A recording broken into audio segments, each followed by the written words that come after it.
Good afternoon. I'd like to welcome you to the public meeting of the Ad Hoc Community Oversight Board Study Committee. The committee was appointed by Borough Council in July, and we're meeting today to receive comments from the public about what we see as goals and roles of a community oversight board.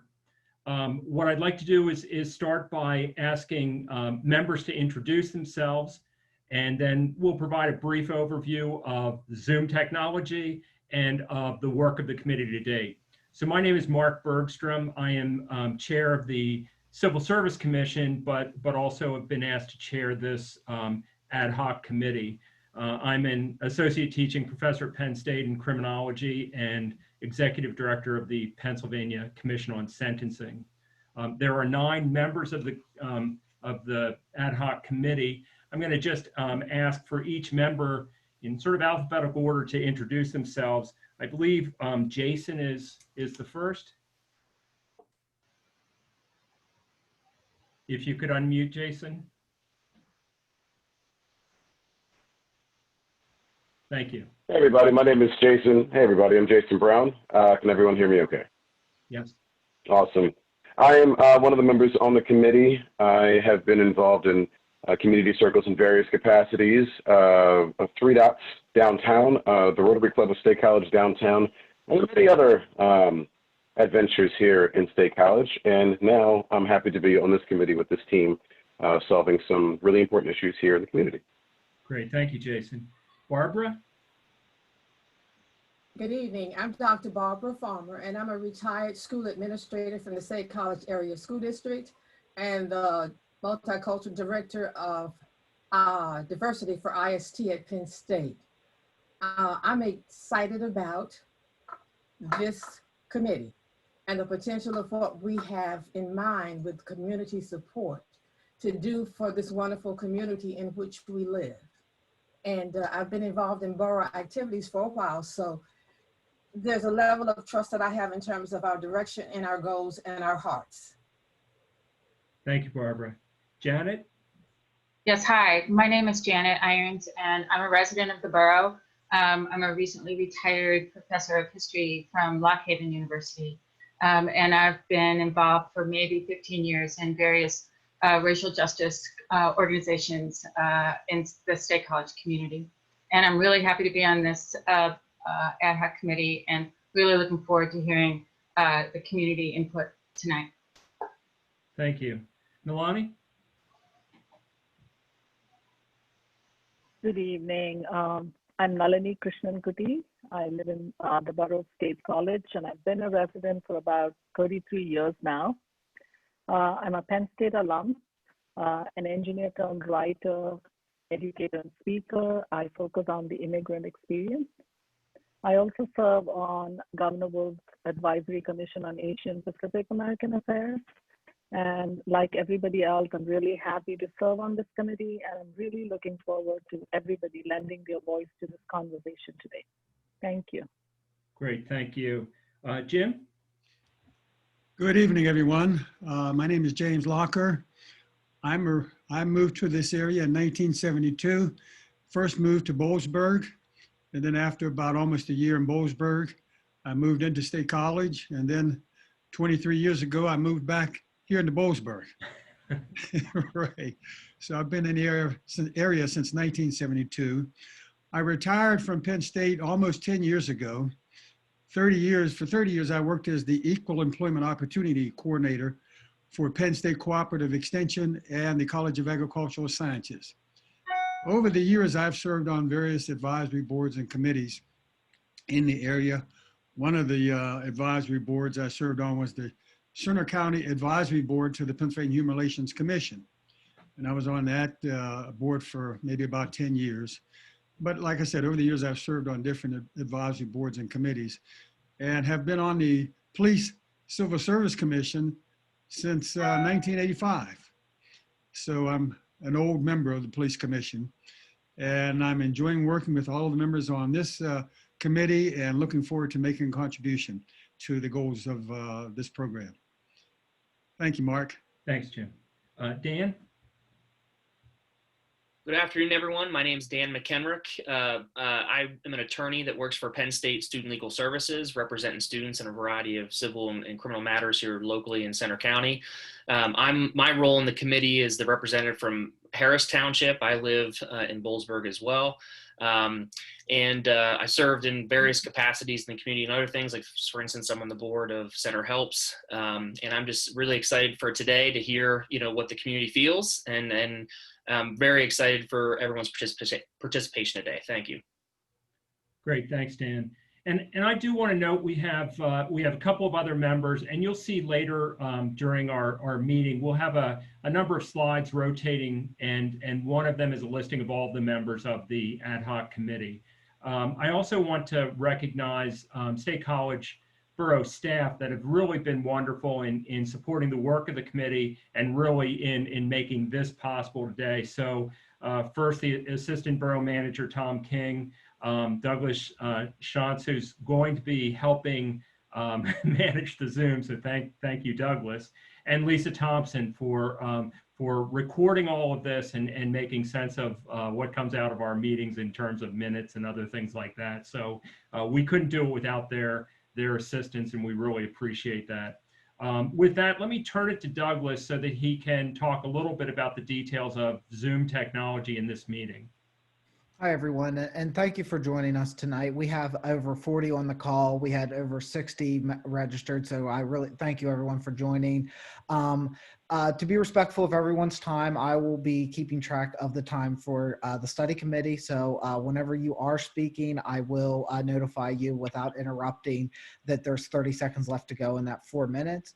To be recognized and speak, please click on participants and raise hand. I will call on people as the raise hands are registered through the Zoom technology, and I will be calling you by your first name. Whenever I unmute you, you are able to provide your full name and municipality if you're comfortable doing so. The other quick thing that I did just want to go through is that the chat is on and will be saved after the meeting. So that if you're unable to offer your time to speak or uncomfortable speaking, please submit your comments via the chat feature. And you can also email them to us during the meeting or after the meeting at engage@statecollegepa.us. That's engage@statecollegepa.us. And there will be some slides up with that information on it. Thank you, everyone. Thank you, Douglas, and appreciate your work in advance for what could be a busy evening. As Douglas said, we have over 60 people have registered, and there's at least 40 of those online right now. And so we wanted to have a systematic way of receiving comment. And to give you a little background, the commission, our committee has met on 3 occasions. And we spent that time looking at what the mandate was, what the requirement was from the borough.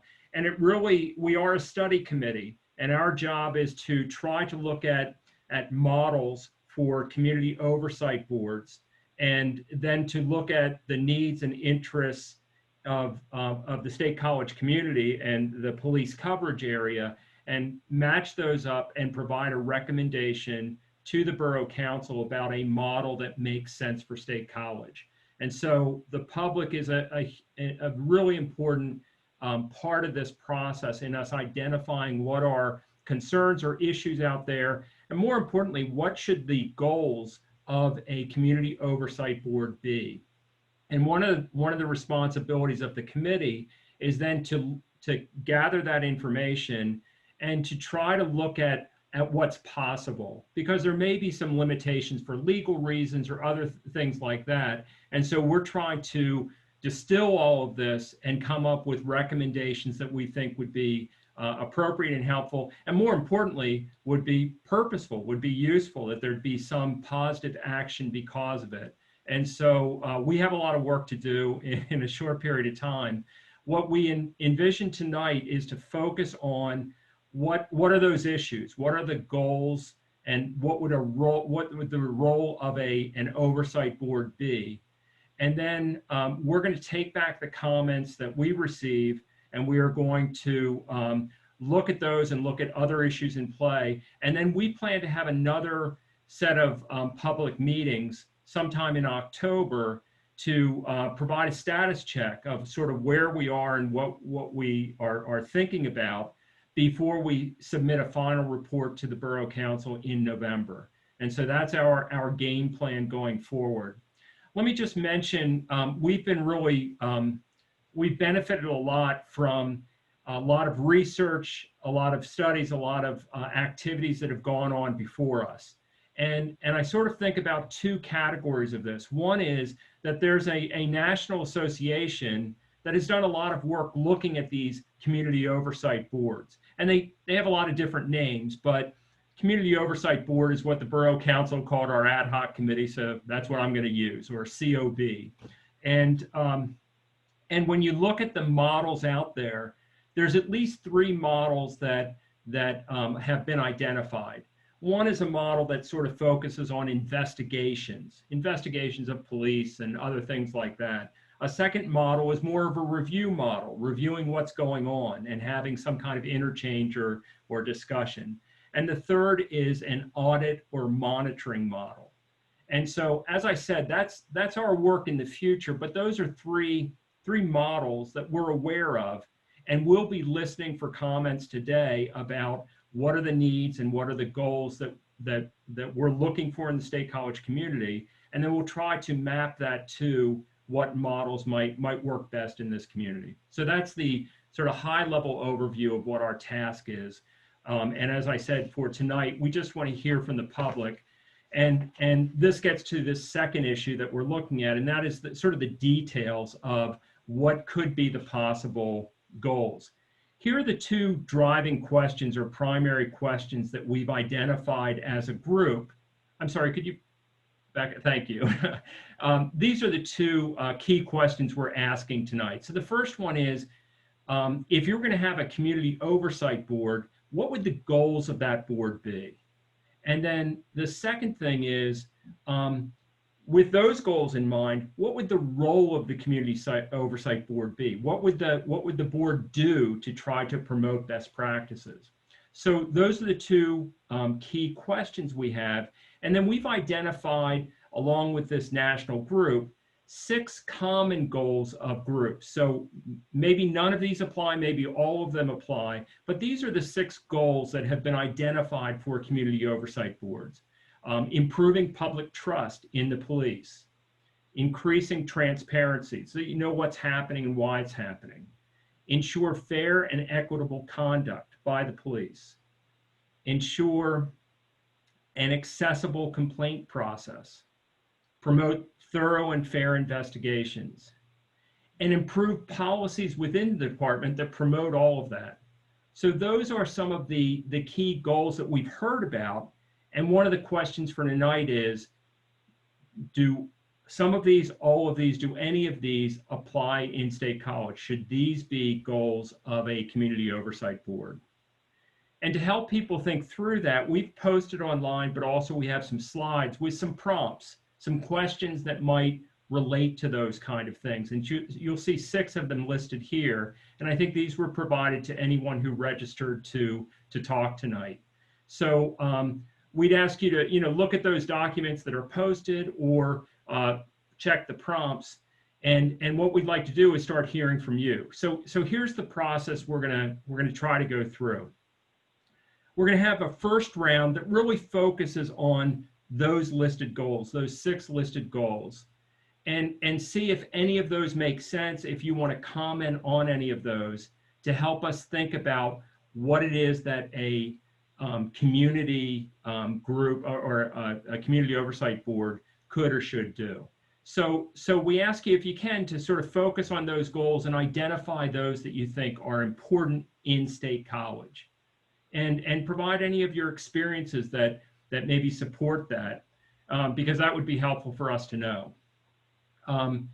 We're going to ask people to limit their time of talking to 4 minutes. And I know that may be difficult, but we have a lot of people lined up, and we want to give everyone a fair chance while it's still daylight to hear comments or provide comments. So please, try to limit your comments to about 4 minutes. If you've heard your comment mentioned already, feel free to tell us that you support that kind of view, but if you don't need to go into any further detail, that's fine as well. If you want to talk about topics other than those or goals other than those that we have listed, we're going to have a second round that really focuses on that. But if you want to sort of combine the two, then during the first round, when you're talking about some of the goals we have listed, feel free to add in other comments that are outside of those goals. But we'd ask that then you only speak once tonight, because that way we can get more people through over the course of the meeting. So with that in mind, I'm going to turn it back to Douglas. He will be identifying individuals that have registered and give them an opportunity to talk by unmuting them. And then we'd ask the person to, if you'd like, identify yourself and your municipality. So I'm Mark Bergstrom. I'm from State College Borough. I live in the Highlands. But you know, if you feel comfortable doing that, please do. If you don't, that's all right. But we do want to hear from you. And what would be helpful in knowing about the municipality is we're talking about a police coverage area. So it's not just the borough, it's other areas of the center region. So that might be helpful for us to know, but do what's comfortable for you. We just want to hear from you and try to address those big questions we raised and specific goals. So on this round, let's try to focus on that. And then as we need, we'll do a second round with more general comments that you might have. With that, I'll turn it to Douglas and ask everyone to be respectful of the 4-minute limit. Okay, everyone. Again, if you want to be called on, please raise your hand. And again, here's the 2 primary questions. Noah, you are, wait, no, you pulled your hand down. Okay, you are now able to talk, Noah.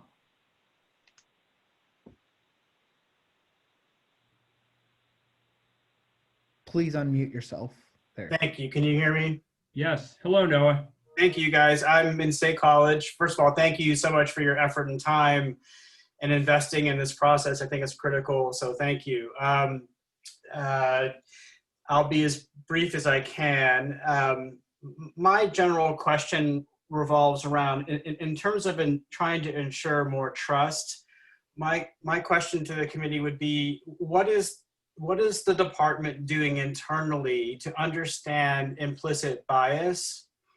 What trainings are occurring essentially to basically reveal implicit bias within the force? I think that would be really critical. I think that just essentially my experience with State College Borough Police has been nothing but positive.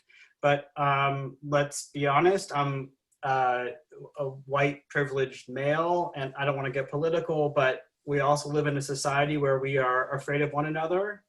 And so I think police are not, they're not immune to that. So I'm just curious about the priority in training around understanding implicit bias and how that impacts policing. Thank you. Great. Thank you, Noah. And just, I'll use your comment as just a starting point to say that we're going to be gathering all this information, and in our next meeting, we're going to be reviewing this.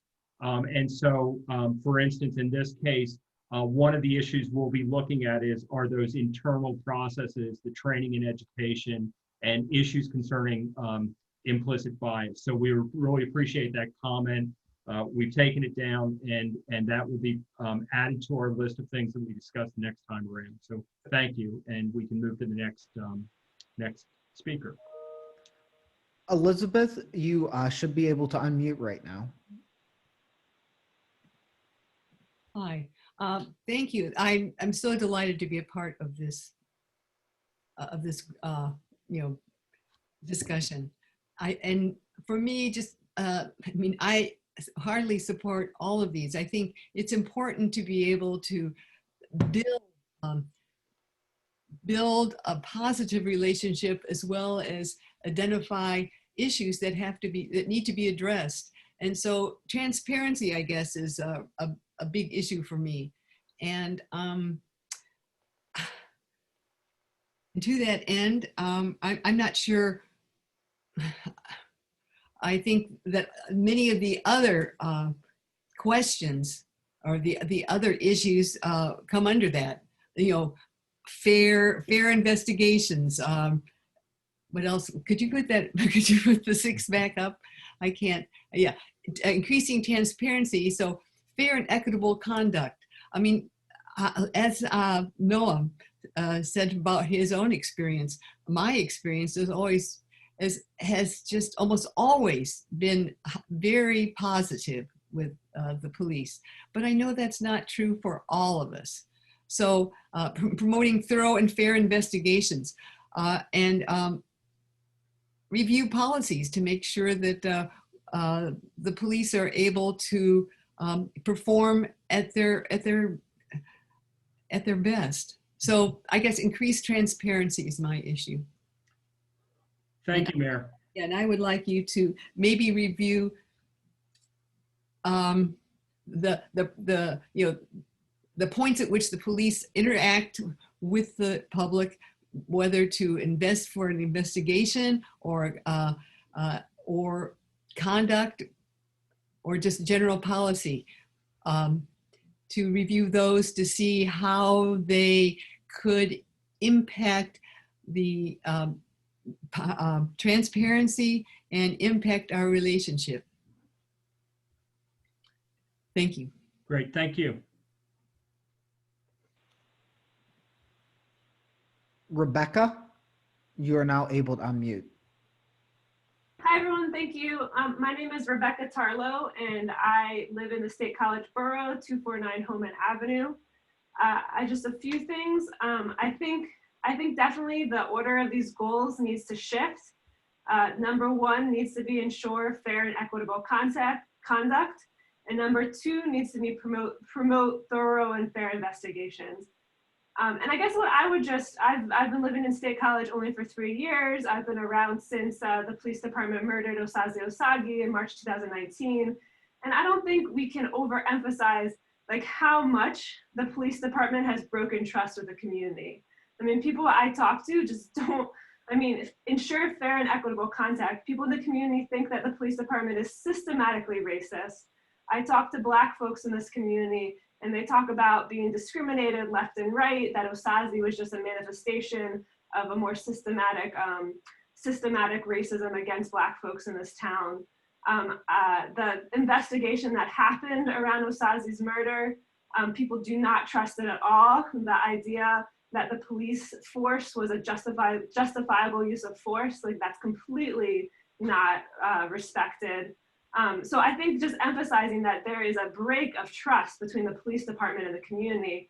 And if you were at the protest that happened last Saturday for Breonna Taylor, and remembering Breonna Taylor, the chief of police came in plain clothing to that protest and got booed. Like he basically got kicked out of the area because the crowd was so angry that he appeared. So I just want to emphasize that break of trust. And I do want to say that one policy recommendation that I would really encourage you all to think about, and which could be a role for the Community Oversight Board, is this idea of figuring out ways to defund the police. That does not mean end the police department, but it does mean that as much as we can take funding away from the police and give it to other organizations, for example, that could do those mental health checks, that could take care of traffic. Like these are things that you don't necessarily need the police to be in charge of. And so figuring out ways to take money from the police department and putting it towards more community-led organizations. And I think in general, like, do we need the size of the police department we currently have in State College? The Community Oversight Board could do an assessment of that. Like I see cops all over town all the time, and I don't know if that amount of police presence is necessary in our town. So I think an evaluation of the budget of the State College Police Department is really necessary, and thinking about if the police department size is not necessary as it is, maybe we could put that money towards schools to other community initiatives. So I would really encourage you all to think about this idea of defunding the police in various ways in State College. Thank you. Thank you, Rebecca. Rebecca, thank you so much for your comments. I just want to say a couple things. So the last two points that were made, very valid, very, very, very important. As we continue to go through this, our job is to help create the organization that will be working very intimately hopefully with the police department. Topics of increased transparency and increased trust. As this conversation continues to go, if you have any ideas, either now during this conversation or after, that relate to improving those areas, please send them our way so that we can help incorporate that into the plans moving forward. Hearing what is meaningful to you and the topics that are of importance are critical to our efforts, but also hearing possible solutions is also equally as important as well. So thank you for your thoughts, and continue to share the ideas and solutions as they might emerge in your own conversation. Thanks, Jason. Give me 1 second. Leslie.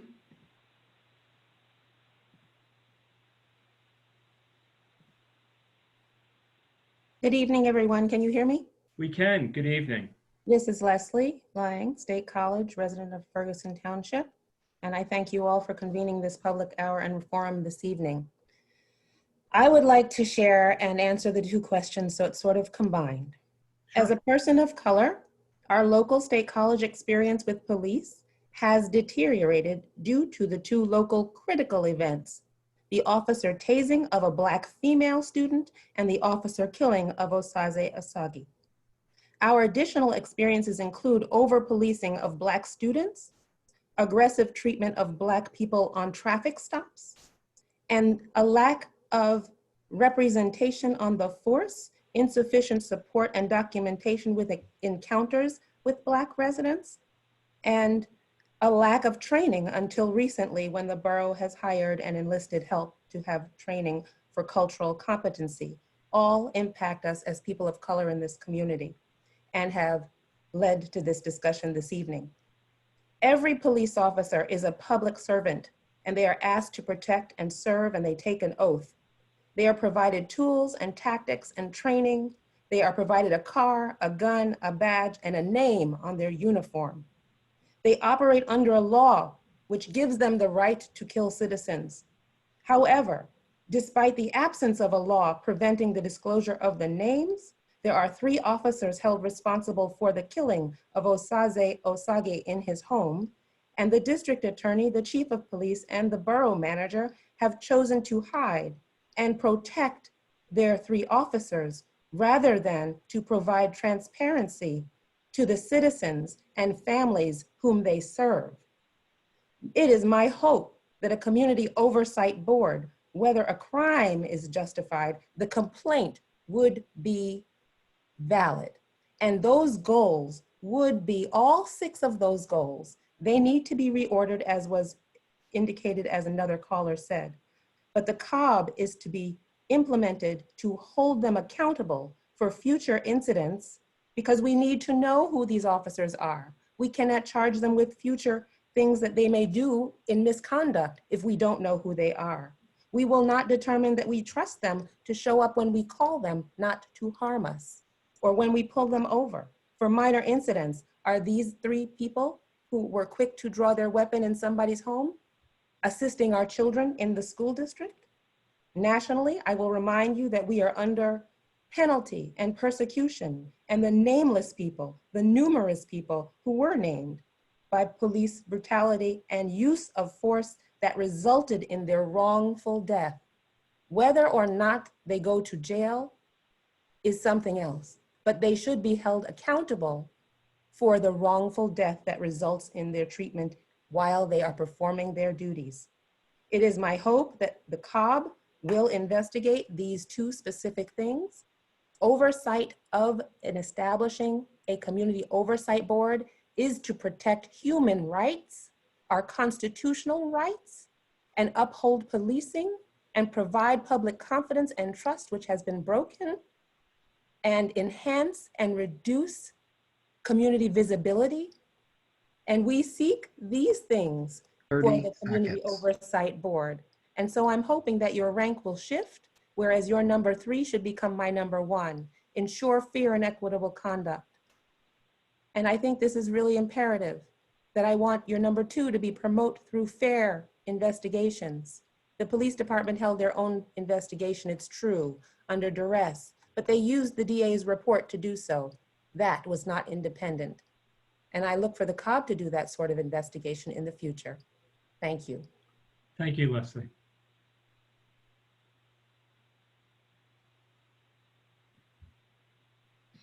Terry?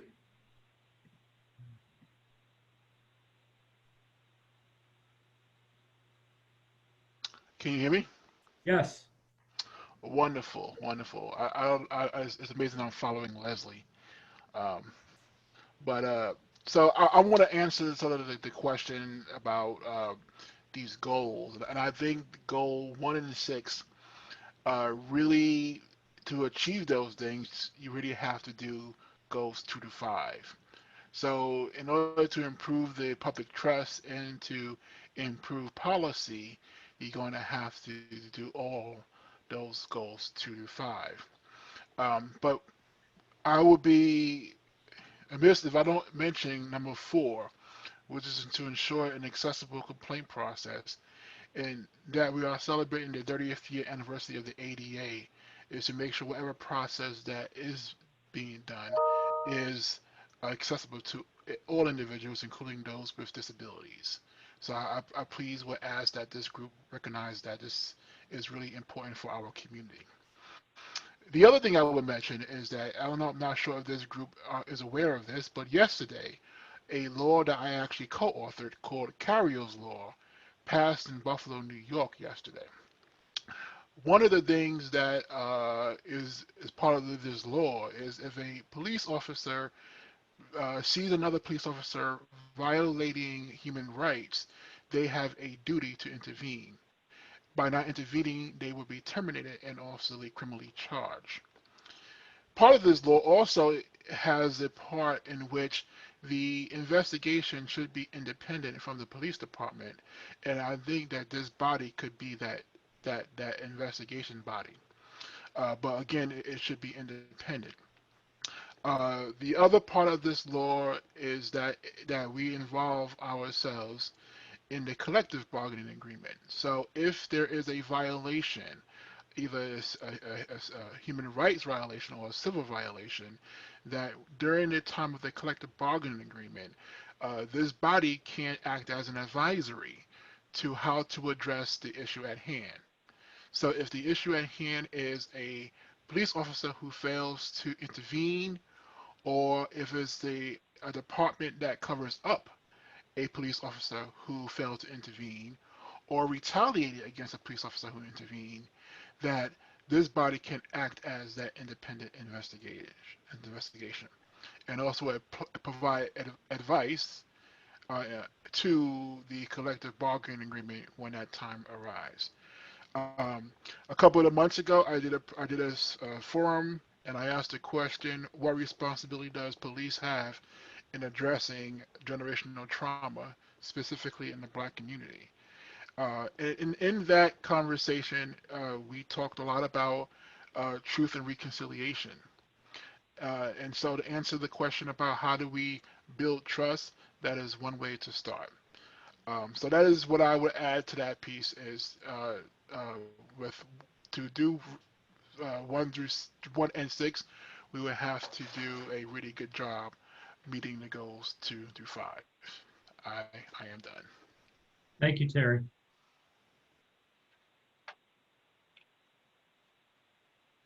Sharima?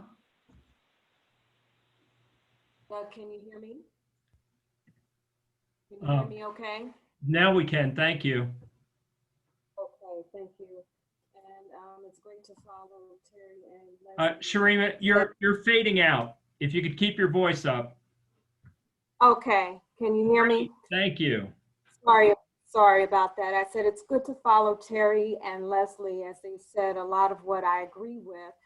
One of my biggest concerns in seeing a lot of these cases is the loopholes in the law.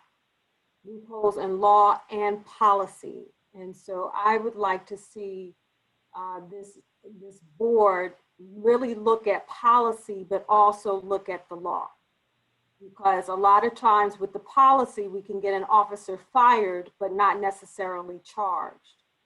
And so I'm concerned about a lot of these different aspects of it, and us working closely to understand what those loopholes are, communicate that to the public so that there can be some advocacy around changes in those specific laws, so we know exactly what needs to be changed.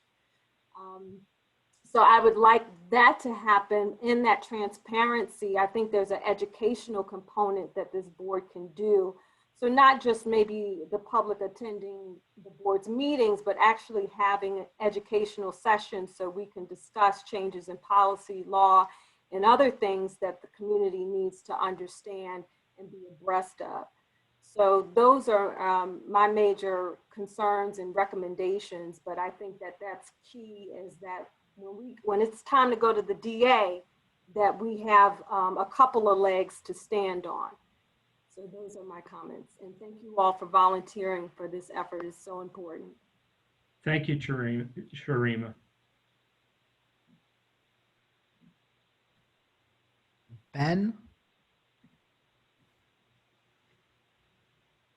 Can you hear me okay? Yes.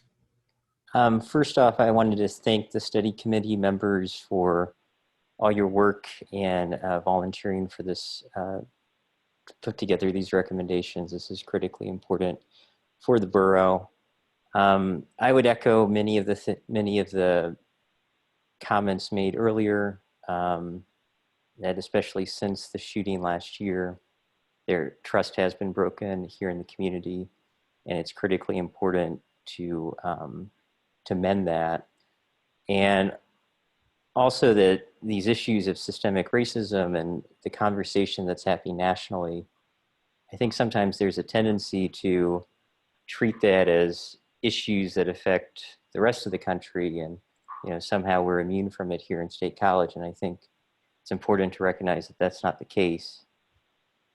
In terms of specific ideas for the board, to follow up on the comments made by committee member Brown, I really want to focus on, what could the board look like to make it most effective?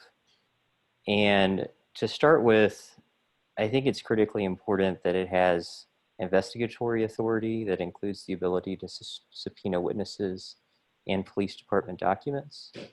If it doesn't have those sorts of powers, I think there'll be a lot of skepticism of the board, and it won't go to it won't achieve its goal of helping to build more community trust. I also think it's important that it has the necessary funding to be effective in its work. So that includes staff for the board who can carry out research and help with investigations. I think if it's an all volunteer body, it will be limited in its effectiveness. Another idea, and this sort of goes to, I guess, one of my biggest frustrations in just watching this debate play out in State College for a long time, is an event happens nationally, there's protests, people want to see change locally, and we end up with a task force, another study commission, and you don't really see any concrete changes to make sure that these tragedies that we see don't happen again. And in terms of this board, I think it's critically important that in addition to just doing investigations, that this board also takes a very active role in reviewing police policies and recommending changes when they see that policies are deficient. And perhaps, one power to consider in terms of designing the board is the ability to propose changes to policy that the borough council is required to consider and vote on, so that this board just isn't created and is doing its work, but no actual changes happen. I think it's important that when it puts together proposals and it sees the need for change, that there is a requirement for the borough council to, obviously it won't be required to actually approve them, but at least take a vote and confront these issues. And then lastly, I think, one big obstacle to improving policing nationwide has just been the lack of good data. In policing, there's so many things, there's just not good data kept. And so as the board digs into its work and tries to think of, what are the problems that we're dealing with, a lot of times it will need more data. And so being able to go to the police department and require it to track various activities, arrests, use of force, broken down by demographic data. And 30 seconds. And so I think giving the board that power to gather more data from police will be critical. So thanks again for the opportunity to speak. Hey, thank you, Ben. And Ben, if I could ask you one quick follow-up question. You mentioned the investigative authority and subpoena power, and I know others had talked about identifying issues because, and education, because maybe you'd have to advocate changes in the law or other policies. I think this is one of the things we've seen in the two other boards that exist in Pennsylvania. There were some limitations in the power that you discussed there in terms of subpoena, and that whether it's collective bargaining or other things like that.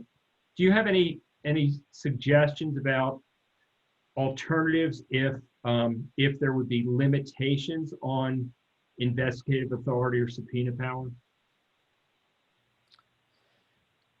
Let me get back to you on that. I don't. Yeah, let me look into it more, and if you're open to it, I may email you just to get a little more detail about the Pennsylvania limitations. Sure, absolutely. And this is something the committee is working through, and at the next meeting we can report on. But I think we've seen some possible limitations there in terms of that type of authority. And while we'll look at that, we also should be thinking about, are there other ways to accommodate or to try to get to the same goal or the same endpoint? So thank you. Okay, thank you.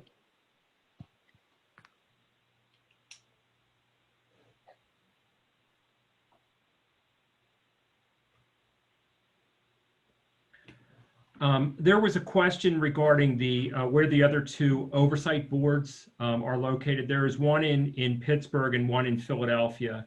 And particularly the one in Philadelphia, there were limitations on the sort of the reach of it, and to some degree it was the mandate or the authority of it was reduced because of some of the challenges. And so it's, we'll continue to look at that, and we're working with the borough to better understand it ourselves. But just responding to the question we received, Philadelphia and Pittsburgh are the two other municipalities with boards. Drey, D-R-E-Y, you're able to unmute. Hi, yes, my name is Drey Kareem, and I live in College Township. And so I first of all want to thank you for this opportunity to share, with you all, and also just the work that you're doing. I really appreciate it. I am a longtime resident of State College. And so, but basically what Leslie and Sharima shared, I do concur with, and I was basically very concerned about some of the things that Sharima had mentioned in terms of, as a board, being educated on the possible loopholes that could occur. And we've seen this around the country where, things happen, and really the police, there are loopholes, and there's really no consequences for bad behavior. So yes, I concur with that, and something I think that should be taken very seriously. The other thing I guess I was wondering about is to what degree does the police force agree with these goals, or at least have a desire to also uphold these 6 goals that you've put out there? Because on one hand, yes, these are good. And again, this is a community board, but these are goals that we're also looking for the police to participate in. So, and most times if there is no, you always can't just depend on, the goodness of folks' heart. If that was the case, we wouldn't be here now. So I think that unless there is a system whereby, it is connected to consequences and rewards, and perhaps that'll happen through, being educated about, not being stuck in certain loopholes. Perhaps that's how it'll happen. But I just wondered if there is buy-in, at least somewhere in the police force, regarding these 6 goals. Yes, Dre, just on that issue, the 6 goals that we've identified are ones that were identified by National Association as goals that at times are identified by boards. So that's why we put those out to say these are common ones, and we're trying to get the sort of the temperature on which ones apply here. And for many, it sounds like all apply here to some degree, and maybe in a different order. Regarding the police department's view of these, we do hope at one of our upcoming meetings to have a discussion with the police department to talk generally about issues we're hearing and their response or their view or take on all of this. So that's certainly an important part of the outreach we're doing in trying to understand the issue and come up with good recommendations. So I'm glad you raised that. We'll be looking at that, but I don't have a specific response in terms of their view on these goals at this point. Well, thank you very much. Thank you. That's fine. Mm-hmm. Melanie? Hello. Hello. My name is Melanie Morrison. I am a resident of Millheim Borough. And though I live outside of the State College community, I want to emphasize that State College does have a special responsibility as a model to surrounding rural communities. If we can't do it in State College, what hope do the people out here in these rural communities who are, trying to nurture supportive communities that embrace diversity, what chance do we have?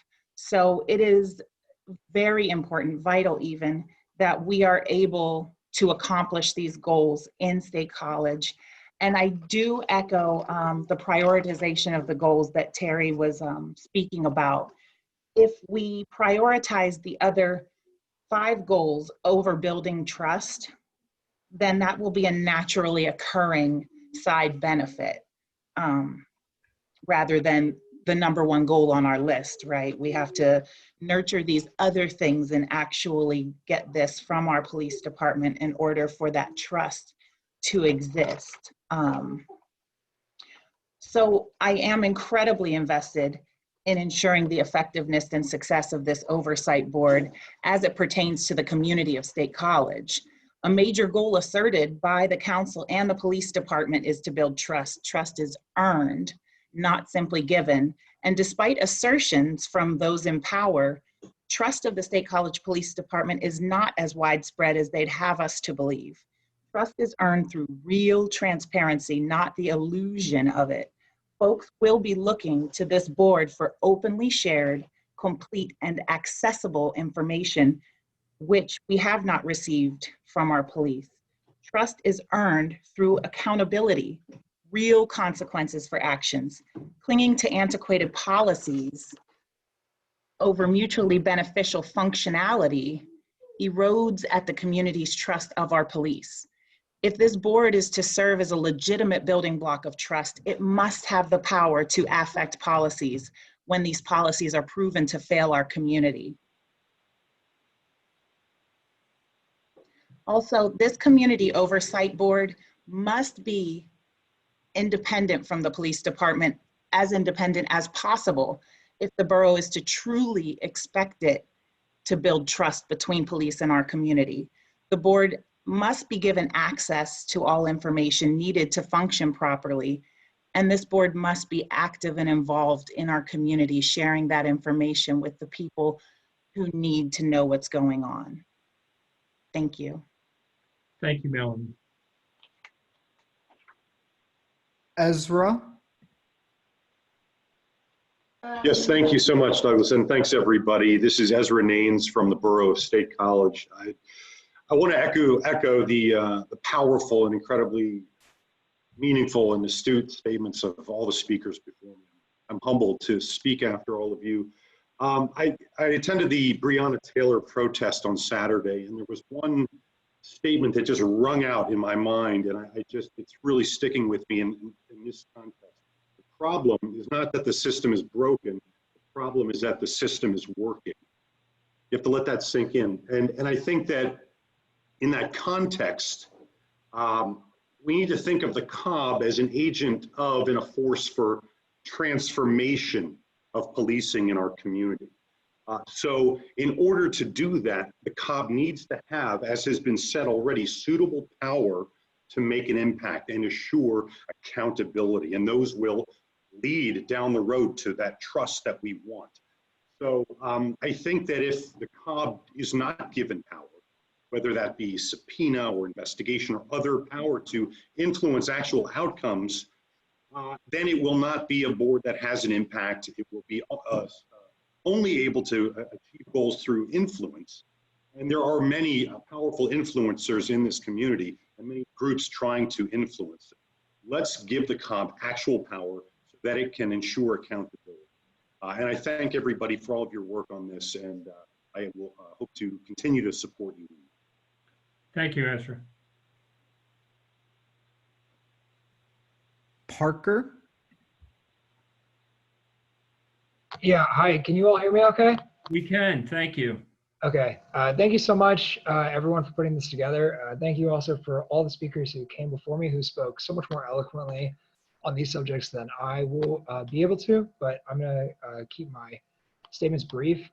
So just to echo, I think what quite a few folks have said, particularly in terms of public trust, that public trust has been shattered. Oh, sorry, also I'm a resident here. I've been a resident in State College Borough for at least over a year now. I live off the South Atherton Street on the Peppermill condos. So the public trust within this community has been shattered, and it will not be rebuilt until we work through the actual goals of improving this police department. Some of these goals are to ensure fair and equitable conduct, also to promote thorough and fair investigations, and to improve in policies, as well as to ensure accessible complaint process. These 4 goals to be put in the order in which I just spoke them would make it easier for the community to actually have public trust in the police department. I also want to point out too that when it comes to policies, and I think this has been mentioned as well, policies often are antiquated and are used such that they are able to protect the police officers. For instance, when it comes to transparency within the police department here in State College has chosen their policy of use of force to say that they followed a justifiable use of force in murdering Osaze Osage. Because of that, they've decided to not release the names of the officers. Now, regardless of whether or not they actually followed that policy, if that leads to the outcome that it did, it doesn't matter. That policy clearly is not a good policy for this community, since it hurt the members of this community deeply, and we are still struggling with that. Because of that, we need this community oversight board to be able to actually affect policy. So this, again, to echo what quite a few folks said, this community oversight board would need to be able to have power, but also need to be independent from the police department. Whether or not that's through investigative, I personally think it may be better suited as an auditor role, in which they are not necessarily on the payroll of the police department, in which quite a few investigative community oversight board are when they are in that capacity. But that being said, they still need to be able to affect and change policy. They need to be able to help make sure that there are thorough and fair investigations that we as a community feel are being done fairly. So I think that's all I want to say today. So thank you once again, everyone. Great, thank you, Parker. And let me just mention that I think the models that we've looked at to date, I believe all of them are independent of police departments. So the idea is it's a community board, it's independent, and then the question is, what does it do and how much authority or power does it have to do that? And so we appreciate the comments to that point. Thank you. Tierra? Hello, can everyone hear me? We can, thank you. Thank you. My name is Tierra Williams. I am a somewhat new resident of State College. I'm coming up on my 3rd winter here. And I raised my hand, but a lot of people have spoken to some of the points and issues. So I'm going to try not to repeat them. but people like Leslie, Miss Cherie, Terry, Rebecca, Melanie, I think she said her name was Dale. I'm sorry if I mispronounced your names. All of them pretty much spoke to some of the points.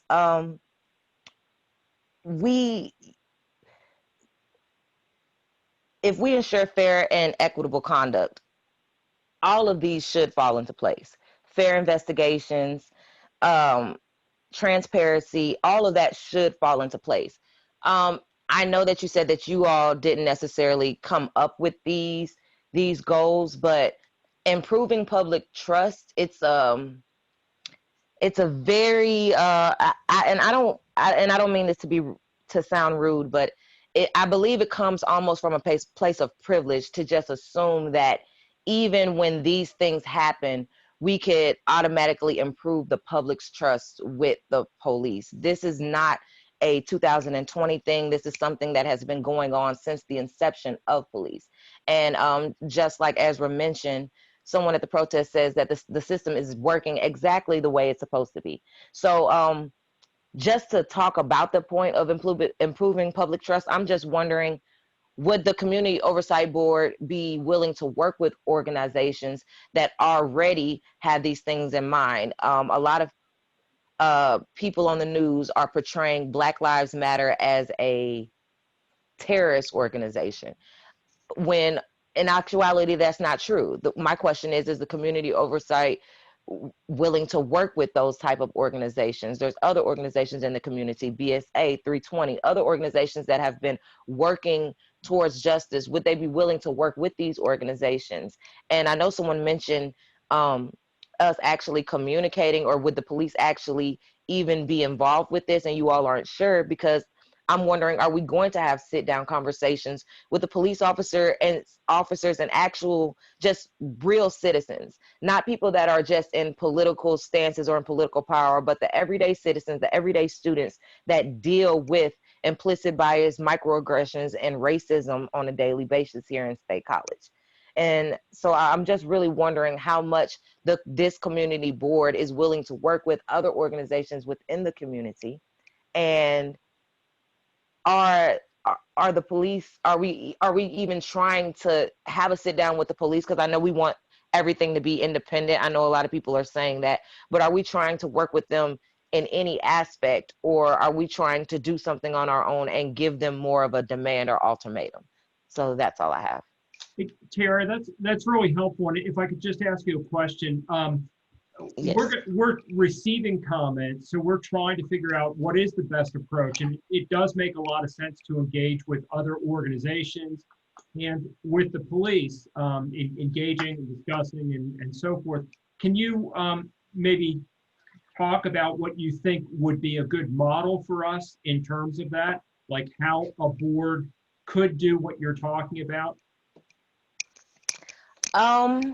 I have a few ideas, but I would actually like to discuss it with other members of the organizations that I'm a part of, because I think us coming together could come up with something that we could give you and lay out. So if you don't mind, I could come back to you with that. Don't mind at all. That's a great idea, and we'd appreciate, again, we have this, you can submit comments or chat, by whatever means you can get it to us. And again, we hope to have another round of hearings in the future. Now that'll be late in the process, so the sooner we'd have some ideas, the better. That would be great. Okay, no problem. Thank you. Thank you, Tara. Ron? Yes, thank you. I'd just like to thank the members of the board for obviously the hard work that they're putting in, and for the depth of the kind of investigation that they're doing and discussions that they're doing. This is very important to the Borough of State College. But I would like to say also that I think all 6 of the goals are relevant, of course, and where they are in the list is up for discussion, I suppose, but they are all relevant. However, I would like to say that any decision or any recommendation from the board must be within the context of the borough's charter. and that the authority of the board, any power or authority or role of the board must fit inside the borough's charter. And the charter is clear on the role of the borough council as the policy-making board of the borough, and on the manager as the administrative leader of the borough. And so the board would operate within that context, not independent of the borough, not independent of council, not independent of the borough manager. And I think that's very important to keep in consideration as you move forward with this very important work. Thank you. Thank you, Mayor. And I know one of the things, at least that we had talked before about independence, was independence from the police department. But you're absolutely right, of course, that that any board reports to either council or the borough manager. So thank you for that clarification.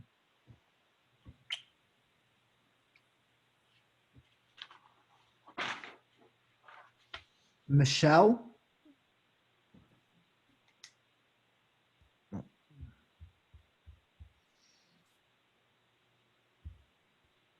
I believe Michelle has put down her hand. Michelle, please raise your hand again if you'd like to speak. I'm going to go to the, okay, there, I just saw it.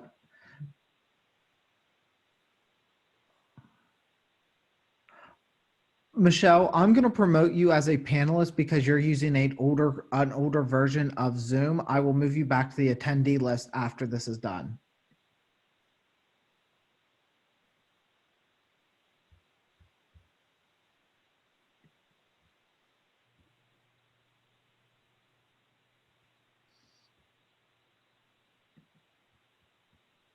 All right, so basically I just want to co-sign everything that everybody has already said from State College Borough. I really do want to emphasize the idea of working with 320 and with NAACP and other groups that have been doing this for a long time and have experience in doing it. I also want to really want to emphasize the board being funded and stuff, because I know that a lot of times volunteer organizations have to give everything for free and they're therefore not able to do everything that they want to. And I guess if there's one more thing, I would want to talk about education for the public. There are people in State College Borough and beyond who, because of their race privilege and class privilege, have very different takes on policing than I do and stuff. And I think that an education about that, including their own implicit bias and implicit bias training for police, is also important. So I will just leave it at that. Thank you, Michelle. Please be patient while I move Michelle back over to an attendee, and then Patrick, you are now able to talk. Hi, this is Pat Baxter. I live in Ferguson Township, actually, but again, just want to say I agree with the previous people who were talking about the need for transparency and whatnot, and just how devastating the murder of Osagie was to this community, and to the extent to which it damaged our relationship with the police department. And with that said, I think it may be another goal or something to consider is for this committee to consider, really defining what the role of the police is in this community. Because when it came to the murder of Osagie, that was a public health situation, and you have to ask the question, why was it only the police available to handle that situation? And it relates to today with the COVID pandemic, when we have these mask ordinances, where again, the ones who were enforcing it or doing a lot of the work, again, are only the police. And why is it's only the police who are passing out fines or whatever, and no other public health organizations. It would seem to me it would be more appropriate for an organization other than the police to be doing this kind of work. And that's where I think it would be, this committee should consider, okay, let's really define what the police should be doing. What really is their role? And if that means to narrow down their role, if it means defunding the police, which means diverting funds away from the police to other organizations that would be more appropriate, then I think that's something we should be talking about. And in addition to getting other organizations involved, I think it's really important to hold the governments accountable, whether it's the state college borough council, township supervisors, or what have you, who are enacting these ordinances without a whole lot of thought, right? Like this mask ordinance was just thrown together as almost, it seems to me anyway, after discussing it with a lot of other people, this mask ordinance was thrown together out of, as almost a knee-jerk reaction out of a panic that Penn State students were coming back without any real thought or consideration of how it could actually be effective, how we can do, a better job with it. And what are we seeing right now? We're seeing spikes in COVID cases all over the place. So it seems to me anyway that the results of this mask ordinance right now is not being very effective. And you have to wonder why. Maybe it's because the only ones who are enforcing or doing anything about it is the police, when they shouldn't be doing that. When they don't have the expertise, they don't have the training. Their training when it came 30 seconds. Their training when it came to the Osagie case seemed obviously completely corrupt. So again, I think it's another consideration is really to redefine what the police should be doing in our community. Thank you, Patrick.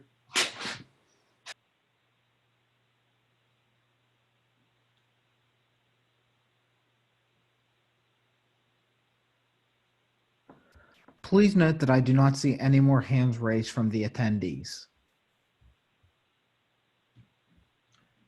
Okay, let me just turn if any of the members of the committee have any comments or issues that were raised in chat that they just want to put on the table, things that we'd be looking at or considering, and then we'll move to the second round to see if there's anyone for comments for that round.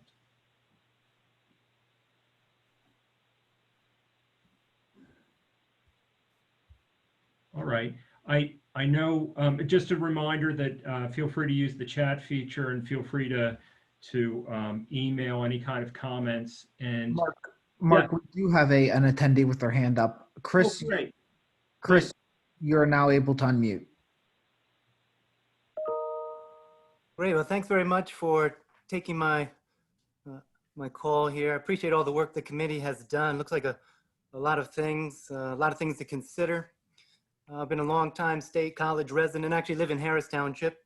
We've had a great relationship with the police. I'm disappointed to hear about the lack of trust in our police department. I can tell you that my family and our friends have great trust in our police department. We've had a great experience, both when they've come to our house under certain circumstances and at community events as well.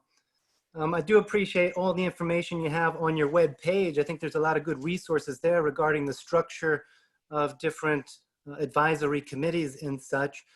And I think there's definitely an opportunity for some participation in with the police department and sort of a clearinghouse like this. I sort of vision the committee as a liaison, perhaps between the community and the police department, a place to voice concerns and perhaps review some of the information that's available from the police department.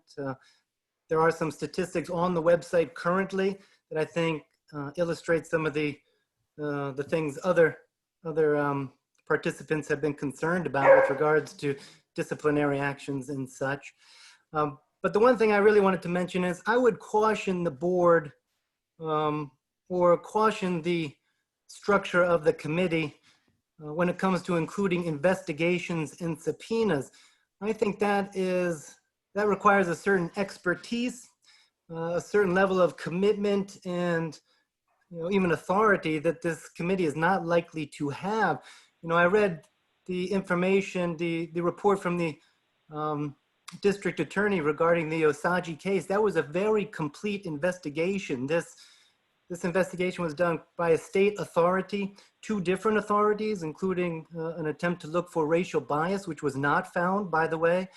And, I don't think the committee is going to be in a good position to do a job like that. I think you're going to open yourself up to a lot of questions. I don't think you're going to satisfy people's, I just don't think people are going to be satisfied with a committee's ability to really do a thorough investigation of that nature. I think adopting a different model for the committee would be better off, a hybrid model or an advisory model, something of that nature, but one that omits this need to do investigations. Personally, I just don't think that's practical. Thank you. Great, thank you, Chris.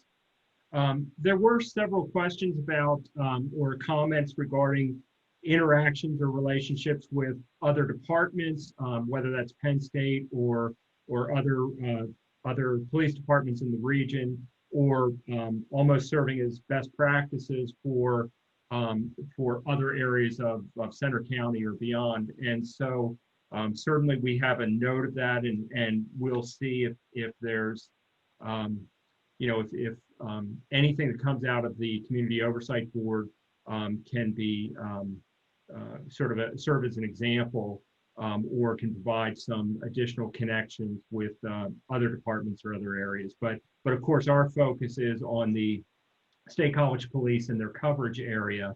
And so the board is really looking at what kind of structure we would have for that and what the role would be. So, but thank you.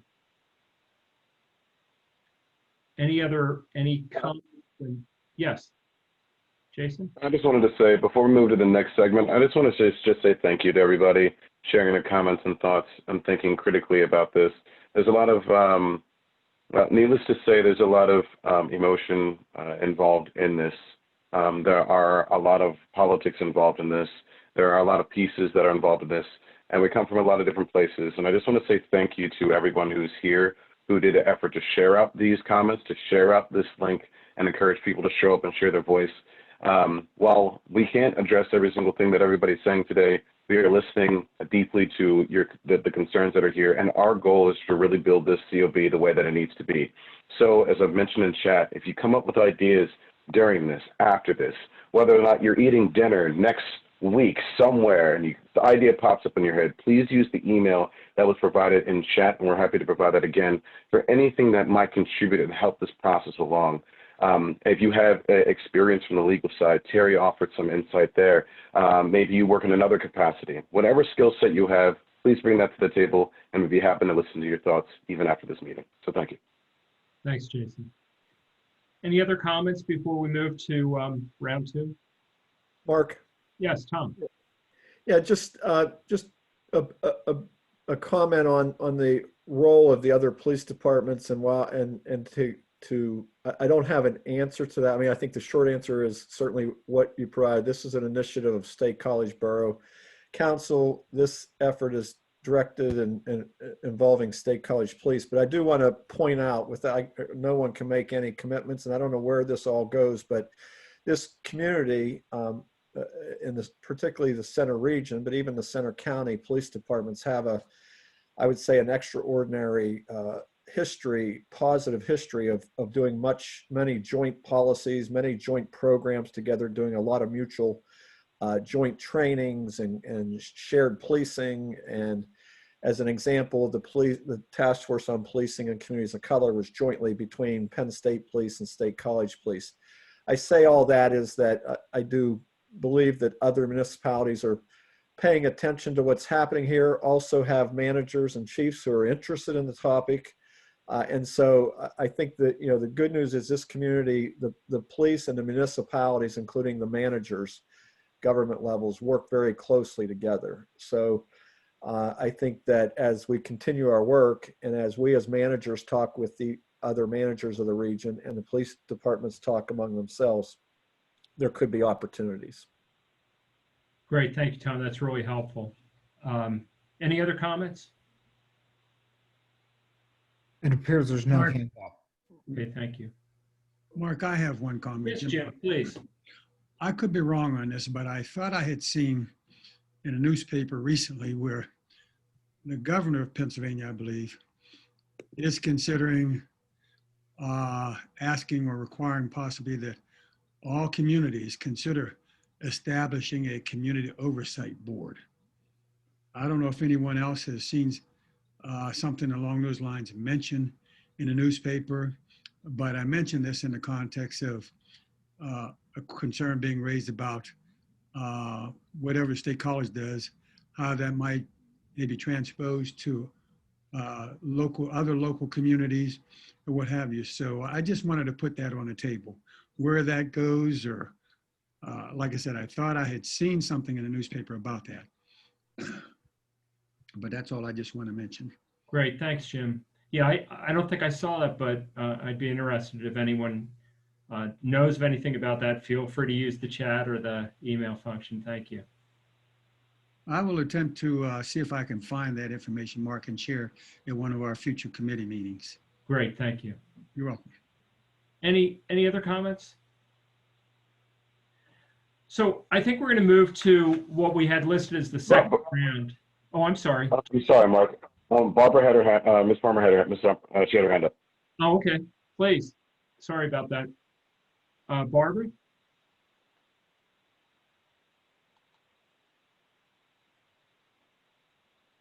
You're muted, Barbara.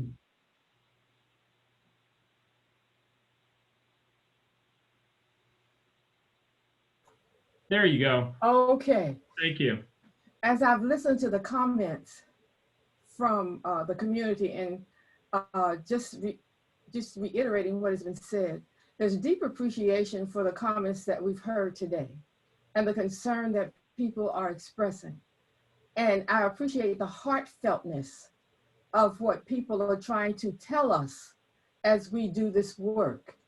And we do appreciate even your additional comments as and sending those to us, because in the climate and the times in which we're now living, we aren't going to get a whole lot of chances to get this right over and over again. So we appreciate the support and the suggestions, and continue to let us hear from you, because we want to do this as right and as best as we can to represent the people in our community.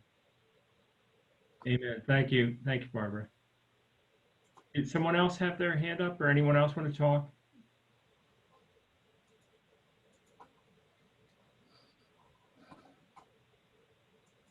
Anyone else? Okay. So we'll move on to the second round. And again, the first round, we were trying to focus on those identified goals that we saw from that group. But we want the second round to be a little bit more open-ended. And so I'm just going to read what we had as the description of the second round. And if you want to make a comment, we'll go through the same process. But so here it is. During the second round, we want to receive general comments. Some may wish to describe experiences with the State College Police Department, or express overall perceptions about the department, or provide suggestions not previously discussed, or identify other oversight goals that may be considered. As with the first round, we're going to ask the people think about goals and functions of a State College Community Oversight Board.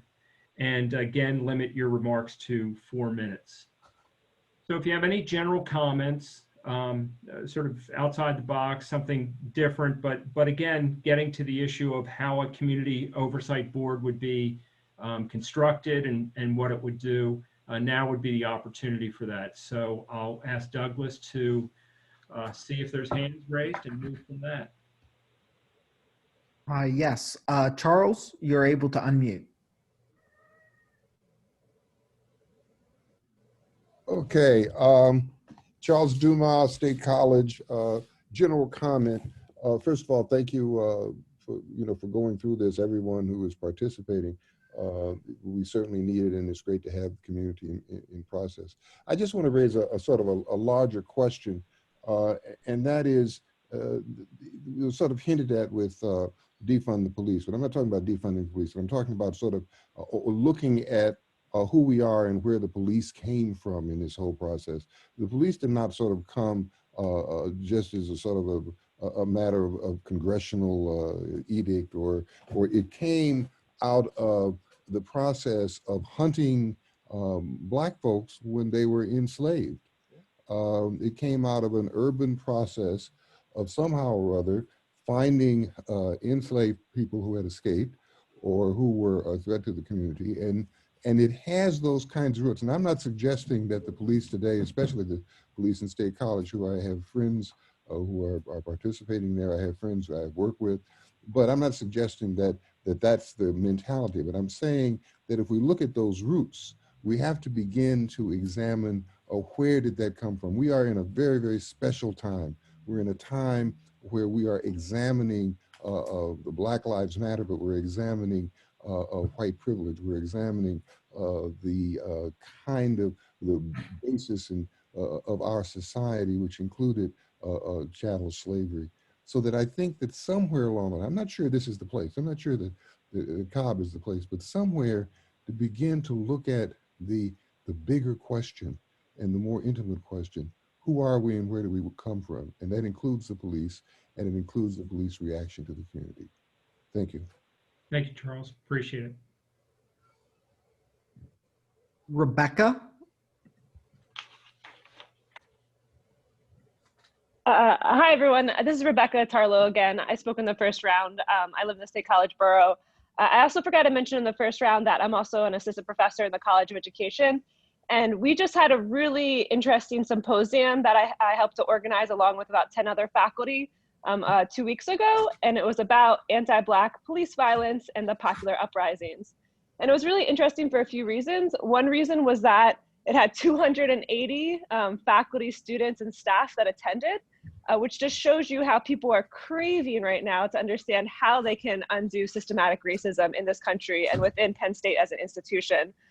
Those were there were 500 people that actually signed up, 280 people that came to the symposium. They were from 24 campuses, and again, they included staff, faculty, and students. And the second thing that was interesting is that the space that we created was a space where we wanted actual activists who are part of the movement for Black Lives to come and share with us their expertise. So I think that's something the Oversight Board should really think about, is like, who are we thinking of as experts? Well, we had people that have been on the ground trying to think about alternatives to policing. We had a young woman from Minneapolis who works a block from where George Floyd got murdered. And for about 130 days, they've had an entire area of downtown that's been police free. And it's been hard. You know, they've gone through various ways of thinking about how to reimagine public security and public services. So her expertise was just wonderful. We had professor and activist Chendurai Kumanyika, who came and talked about the difference between personal, cultural, and structural racism, really focusing on the fact that even if you change like the culture of the the State College Police Department, that's not gonna change the fact of structural racism in our country. So I think the Community Oversight Board should just really think about this particular moment, and specifically in light of we have a president and a commander-in-chief who yesterday refused to condone white supremacy and gave a shout out to a white supremacist organization, the Proud Boys, and in a context in State College where the surrounding communities are extremely white, and there's a lot of white supremacist organizations that exist in central Pennsylvania. Like, in that context, like how can we expect people of color in State College to feel safe within that structural context of the rise of white supremacy in this country? So these are huge questions for the Community Oversight Board to be thinking about, just reimagining how we think about safety for people of color in our town. So those are just a few points that I want to bring up, and just rethinking expertise, like who are the experts we're looking out to, and like really people, the activists in the 320 Coalition and other folks involved in the movement for Black Lives should really be looked towards in this moment as experts. Thank you, Rebecca. If I can just respond real quick to Rebecca. Thanks for your comments about that. And here's a great example. I'll say I'll say this, we so far have not done a great job connecting with some of the leaders and some of the groups locally that you mentioned. We are aware of those groups, and we can do a better job of that. As far as folks outside of those circles, as you mentioned a number of folks that were in the event that you attended. Those are wonderful examples of people that you can help us get connected to. If you if you have folks who organize that event, maybe it's yourself, you have that contact information, please forward it our way. Say, hey, COB, you guys, COB, the committee, we're not the COB, we're helping to form the COB. Hey, the committee that you're on, here are 10 people that I think you should reach out to. They would provide insight to allowing this to be more successful. I believe that this is something that I feel very comfortable asking you, Rebecca, and everyone else here. If you know other people that could be insightful, experts in the field, please forward them our way, because we are not experts in all of the areas that we talked about today. We need some assistance, and you would be great in helping us up with that. So thank you. Thanks, Jason.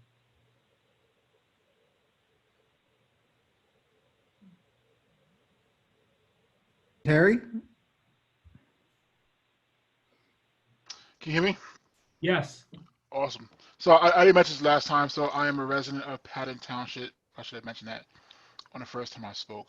I just sort of want to address the one issue about police supporting oversight boards. Last year, I brought to State College a police officer by the name of Monica Blake. And if anyone remember that conversation, she was a police officer who openly supported an oversight board and was significantly retaliated against for doing so in her department in Nashville, Tennessee. So one of the things that and this goes back to what Brother Dumas was saying, is understanding some of the cultural challenges that we would have to address, and thinking of ways that we can address those challenges. And part of that is that not just the folks who are spending their time on a study committee, but also citizens being civically engaged in addressing those challenges. So that is one piece I wanted to add to that. Great. Thank you, Terry.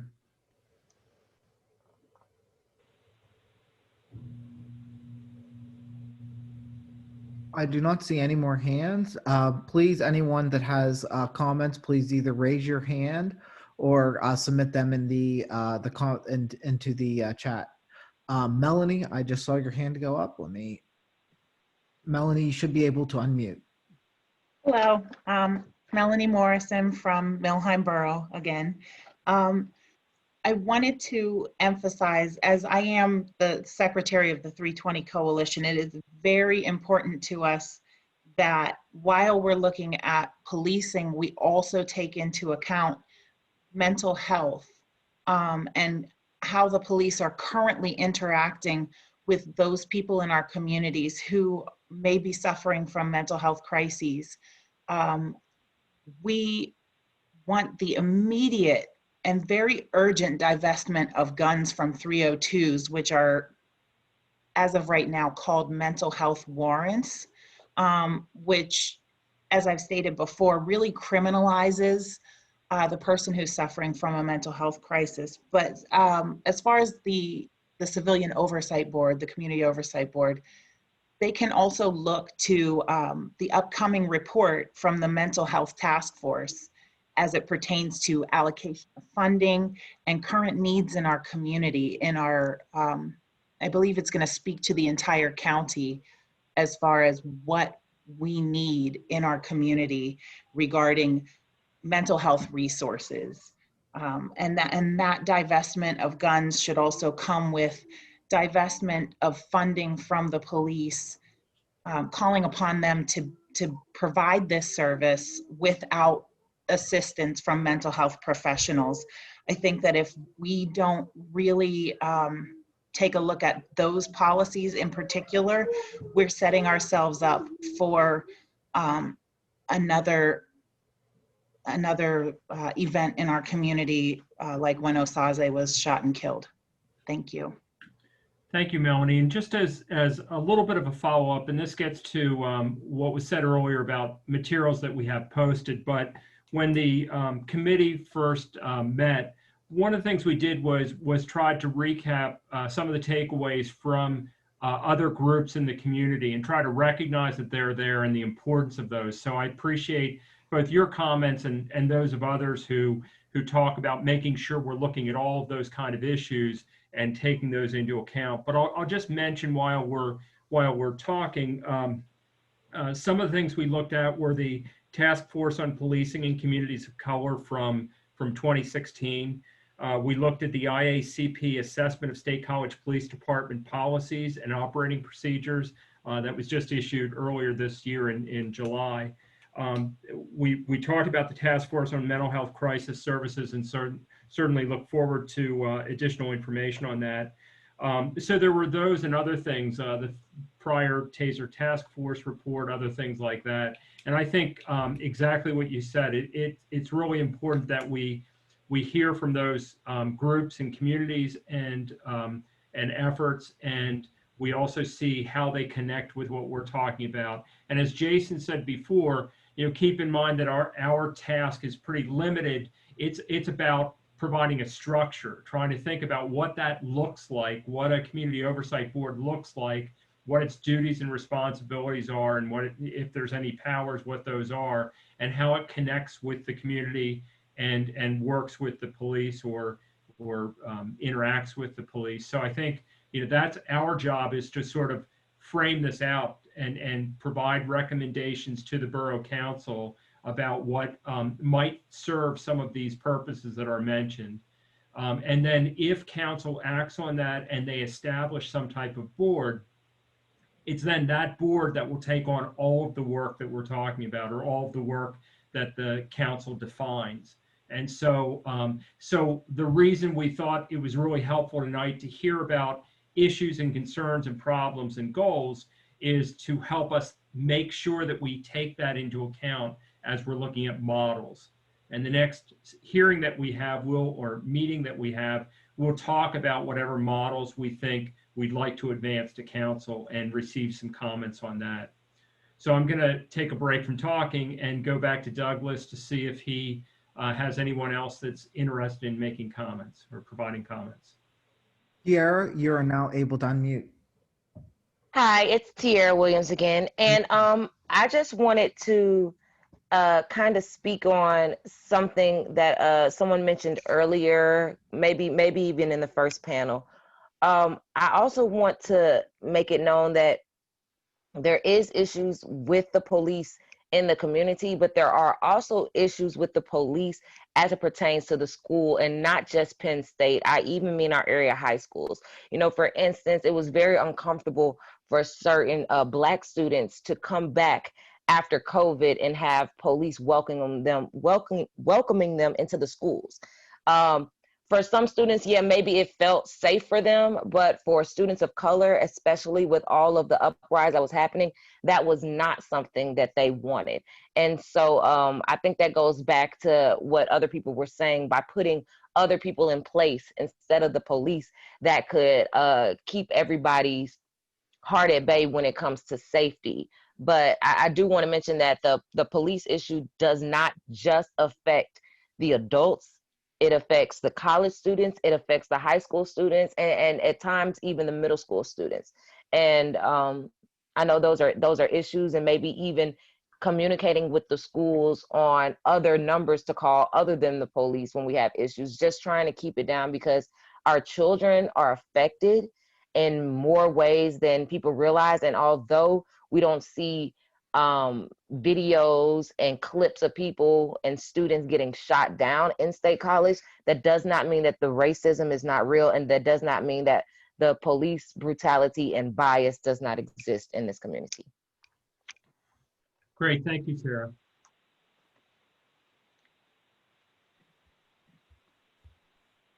Leslie?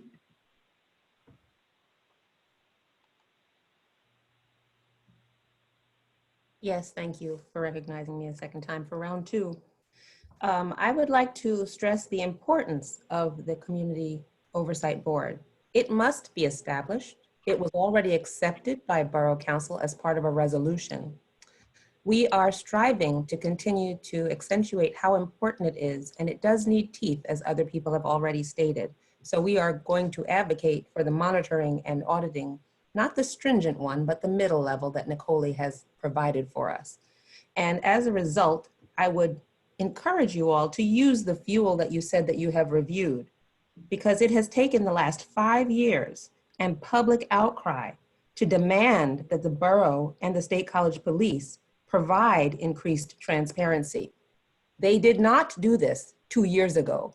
They did this upon March 20th when we had the shooting death of Osaze, and we showed up at each borough council meeting, and we have not let up for 19 months, which is why it is imperative to establish a formal body that has the ability to act on community concerns. It is important for the 5 years that have passed that they have now put money where their mouth is and have a real contract nationally to come up with a race and equity plan. But again, that was not done until public pressure was put upon the borough.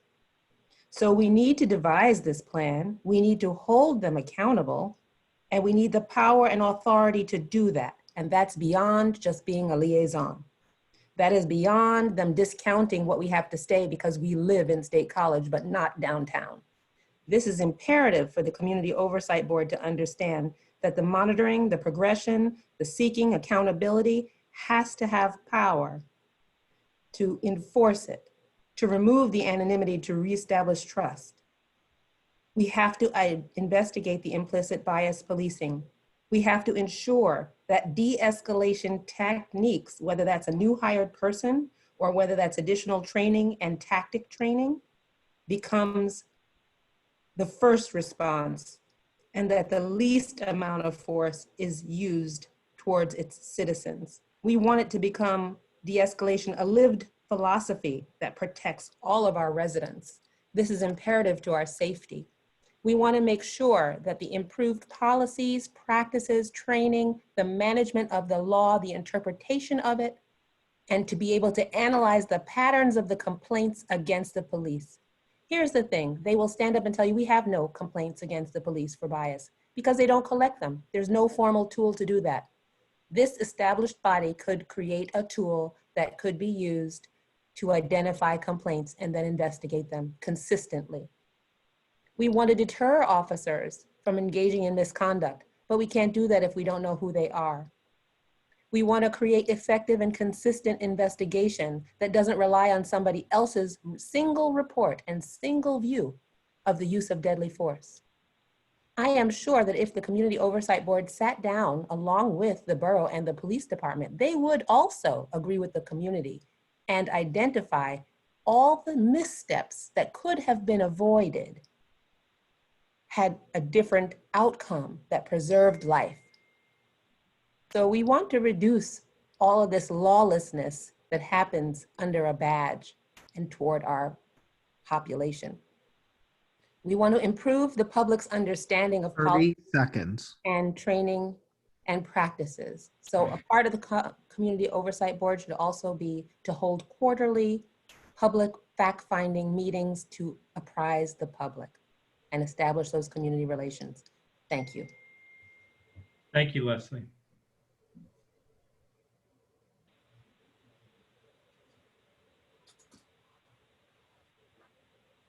I'm not seeing any more hands up.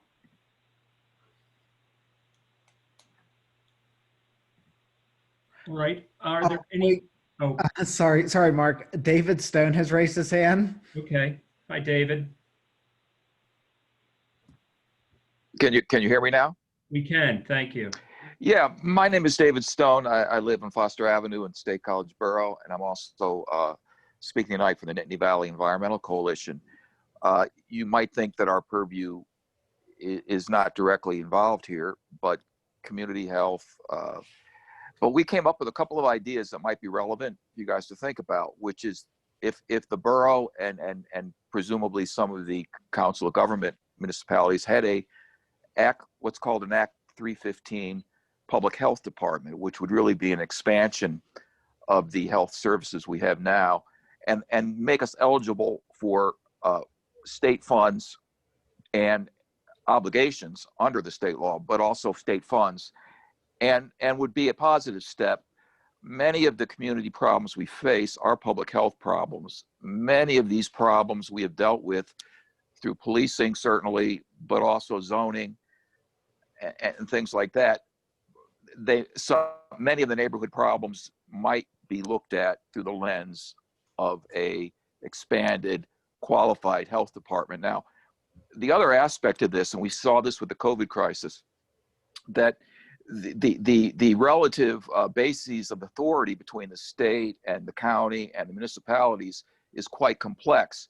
And what we're seeing because of COVID is that municipalities are exercising more local authority.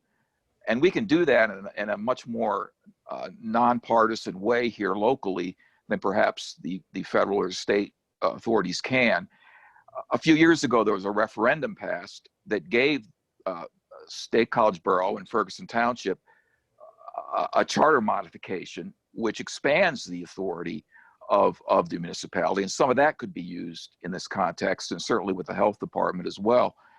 And I just want to throw these ideas out here. I haven't come up with a way to pull it all together. I hope you guys could help with that. Any way that our organization can help. We've been observing the authority boards and commissions for 6 or 7 years. Have a lot of ideas. I think many of us have felt that the authority boards and commissions, of which 150 people participate here in the borough, I understand, are not able to be as effective as they could be given the talent pool that they draw upon. And you know, we see some of these boards and commissions, such as the Historical Review Board, have been given more authority lately, and certainly any kind of a board coming out of this process should aspire to as much authority as we can find in the charter and other ways. Thank you. Thanks, David. Mark, if I could just follow up with a question for the last speaker. Could you be more specific about what you think is the lack of power or authority that the current various commissions and boards have or don't have in State College? Well, there's a distinction between advisory, and I think this was alluded to early in Tom King's comments. There are this, and I think the board has also alluded to this in terms of investigations, subpoena powers, and so forth. So, the charter, for example, talks specifically about the investigative powers of counsel. Now, to what extent they could be delegated, I don't know. The issue of, for example, in COVID, you need to have a factual basis to apply certain authority. So you can't make arbitrary and capricious decisions. So a lot of what the advisory boards do is provide counsel or the manager with a process, which means that decisions aren't arbitrary and capricious. On the other hand, you know, an advisory board may or may not be able to pull that together. So to go beyond an advisory board and to have some kind of statutory power, like the historical board recently became an historical review board, an ordinance was passed, and now there's more teeth, it's quite complicated. So yeah, I think there's powers in the charter. There's powers around health and safety, okay, that are different than what you would normally use, say, in zoning or even nuisance complaints or things like this. Many things that we regard as perhaps community nuisance or law and order type issues are really at their base public health, and certainly mental health is one, substance abuse, even bullying, even noise complaint. A lot of things that we have police for are really at their base and perhaps better looked at as public health problems. So you can get a lot of authority, I think, through health and safety, through municipal powers that you can't necessarily do through traditional zoning or perhaps, you know, traditional law. Thank you. Thank you.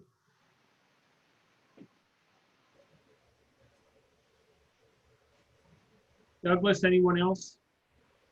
I do not see anyone else with their hands up. Okay, great. How about committee members? Any other comments before we close?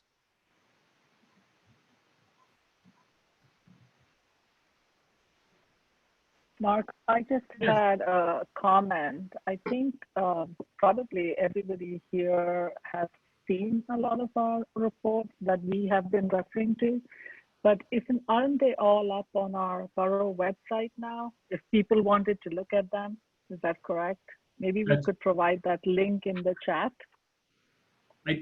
Oh, sure. That makes sense if Tom or Lisa could provide the link, but I think that link was also provided to those who registered, that there was a link to the page of materials, but we can put it in the link as well. I mean, in the chat as well. As well. There we go. Thank you.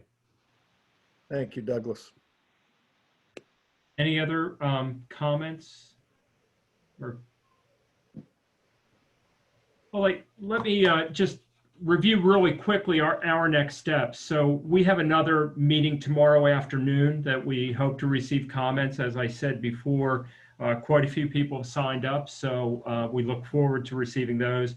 We also look forward to receiving and reviewing. I see a lot of chats and I haven't looked at any of them, so I think there will be a lot to look at there, a lot of great stuff, and emails as well. And a number of you raised some issues, and I hope you think about these things and follow up. As Jason said, we're looking for what we can to make a really informed decision about a step forward. We're not going to do everything, but it makes a difference in how you frame this and how you organize it and what we recommend to council. So hearing from everyone and having like a full view is really important. We have a meeting in the next couple of weeks, and we'll be reviewing all the comments we received and really try to start thinking about how these relate to models that might be out there or hybrids that we would consider. Then we have a preliminary report that we're required to give to council on October 12th. And that will be, I think, mainly about identifying these issues and concerns and goals. And then we plan to have at least 2 more meetings after that to work through some of the issues and have a second round of public hearings. And at this point, we're looking at the week of October 26th for that second round of public meeting. And we'll try to, as soon as we have the dates for that, get that out and provide any kind of background information to keep everyone sort of in the loop. And then our deadline for submitting a final report is November 9th. And so that's what we're working towards. And then it will be up to council to decide how they proceed. So so that's our procedures moving forward. I want to just start by thanking everyone on the committee and the borough staff. This has been a great effort, and we have a lot of work to do, but it's been a good process, and I appreciate that, and I appreciate the appointments that represent a lot of groups out there and a lot of interest. So thank you for that. And then I want to just thank everyone who spent the time this evening with us to provide comments. They were, very thoughtful comments. I certainly can't promise what we can do, but we will give all of this serious consideration, and we'll try to figure out, the best path forward. And I think, as a number of people said, it has to be something that is functional, that isn't just, a report that lays on a shelf or a committee that can't do anything. So we want to recommend something that moves the agenda forward, moves things forward, and improves on the status quo. And what that is, what the limitations are, that's our work in the next month or so. So I'll turn one more time to any members that have final comments, and then we'll close the meeting. We all good? Everyone good? Okay. All right. Well, thank you. And thank you again, Tom and Douglas and Lisa, and thank you to the public. We really appreciate it. We'll see anyone who's participating tomorrow afternoon for that meeting. Have a nice evening. That's at noontime, right, Mark? No, I'm sorry. It's later than that. And I think it's noon, right? I thought, okay, maybe it is. I thought it was, I'm sorry, you're right. It's at noon. It's at noon. So I had noon on my calendar. Yep. Sorry about that. I was thinking about something else. So, okay, noon tomorrow. We'll see you then. Okay, Have a thanks. nice evening.